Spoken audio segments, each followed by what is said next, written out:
ফাইনালে উঠে গিয়েছে সাকিব রিশাদ মিরাজদের দল লাহোর কালান্দার্স।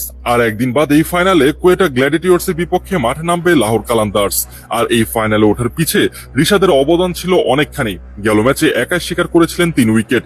তাই তো ফাইনালের ম্যাচে একাদশে নিশ্চিতভাবে দেখতে পাওয়া যাবে রিশাদকে। কেননা এই রিশাদ এবারের আসরের শুরু হবার পর থেকেই নিয়মিতভাবেই লাহোরের হয়ে খেলে এসেছেন এবং কি একটা সময়ে এসে সর্বোচ্চ উইকেট শিকারী তালিকায় 1 নম্বরে চলে এসেছিলেন। আর গেল ম্যাচে তো একাই 3 উইকেট শিকার করে দলের জয়ে গুরুত্বপূর্ণ ভূমিকা রাখার কারণে বলাই যায় ফাইনাল ম্যাচে একাদশে থাকতে চলেছেন তিনি। তবে এদিকে সাকিব আল হাসান সেক্ষেত্রে খুব একটা ভালো ভূমিকা রাখতে পারেননি দলের জন্য। 2 ম্যাচ খেলে এখনো একটি রানও করতে পারেননি তিনি। বোলিং এর ক্ষেত্রে অবশ্য প্রথম ম্যাচে মাত্র 1 ওভার বল ঘুরিয়ে 4 রান দিয়ে শিকার করেছেন 1টি উইকেট। তবে দ্বিতীয় ম্যাচে বেশ হতাশ করেছেন তিনি, ছিলেন উইকেট শূন্য।